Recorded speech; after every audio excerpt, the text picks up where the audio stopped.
اعوذ باللہ من الشیطان الرجیم بسم اللہ الرحمن الرحیم رب اشرح لی صدری ویسر لی امری واحلل عقدۃ من لسانی یفقہوا قولی۔ جب دنیا ریزہ ریزہ ہو جائے گی، قیامت کی چھوٹی اور بڑی نشانیوں کے بارے میں علامات صغریٰ، قیامت کی چھوٹی نشانیاں 22ویں، خاص لوگوں کو سلام کہنا۔ اللہ تعالیٰ نے ہر خاص اور عام کو سلام کہنے کا حکم اس لیے دیا ہے تاکہ یہ لوگوں کے درمیان محبت اور رابطے کی علامت بن جائے۔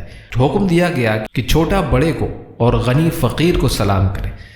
نیز رسول اللہ صلی اللہ علیہ وسلم نے ہر عرب اور عجم اور سیاہ اور سفید کو حکم دیا کہ وہ ہر شخص کو سلام کہے، چاہے اس سے واقفیت ہو یا نہ ہو۔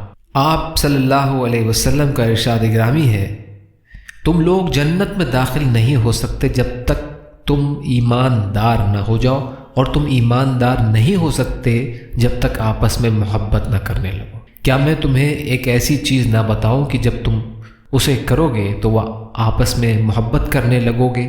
آپس میں سلام کو پھیلاؤ۔ مسلم شریف کی روایت ہے۔ علامات قیامت میں سے ایک یہ بھی ہے کہ صرف خاص لوگوں کو ہی سلام کیا جائے گا۔ وہ اس طرح کہ ایک شخص صرف اسی کو سلام کہے گا جس سے اس کی پہچان ہوگی، اور جس سے واقفیت نہ ہوگی اسے سلام نہیں کہے گا۔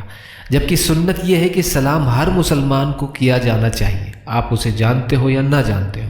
ابو الجعد کہتے ہیں، عبداللہ بن مسعود رضی اللہ تعالی عنہ سے ایک شخص کی ملاقات ہوئی تو اس نے کہا، ابن مسعود تم پر سلام ہو۔ حضرت عبداللہ رضی اللہ تعالی عنہ نے فرمایا، میں نے اللہ کے نبی صلی اللہ علیہ وسلم کو فرماتے ہوئے سنا، قیامت کی علامت میں سے یہ بھی ہے کہ آدمی مسجد میں داخل ہوگا مگر اس میں 2 رکعت ادا نہ کرے گا، اور یہ بھی کہ ایک شخص سلام صرف اسی کو کہے گا جس سے اس کی واقفیت ہوگی۔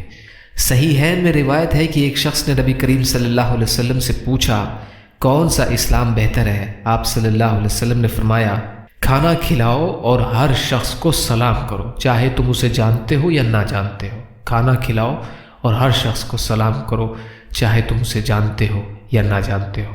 صحیح ابن خزیمہ، صحیح بخاری اور صحیح مسلم کی روایت ہے۔ یا اللہ ہم سب کو سلام پھیلانے والا بنا۔ یا اللہ ہم سب کو قرآن و سنت پہ عمل کرنے والا بنا۔ یا اللہ تمام فتنوں کو سمجھنے کی، ان سے بچنے کی توفیق عطا فرما۔ یا اللہ سچی توبہ کی توفیق عطا فرما۔ یا اللہ آپ قادر مطلق ہیں، آپ کے لیے ہر چیز آسان ہے، ہمارے لیے آسانیاں پیدا فرما۔ یا اللہ صبر اور شکر اور اچھی طرح عبادت کرنے والا بنا۔ یا اللہ مشرکوں سے، کفاروں سے اور تمام دشمنان اسلام سے ہماری حفاظت فرما۔ یا اللہ دین کا کام آسان کر دے۔ یا اللہ دنیا سے ایمان کے ساتھ رخصت ہونے والا بنا۔ آپ کی خوشنودی والی شہادت کی موت کا درجہ عطا فرما۔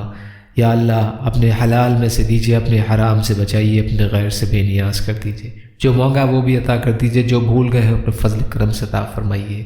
ربنا تقبل منا انک انت السمیع العلیم برحمتک یا ارحم الراحمین۔ لا الہ الا اللہ محمد رسول اللہ۔ السلام علیکم ورحمۃ اللہ وبرکاتہ۔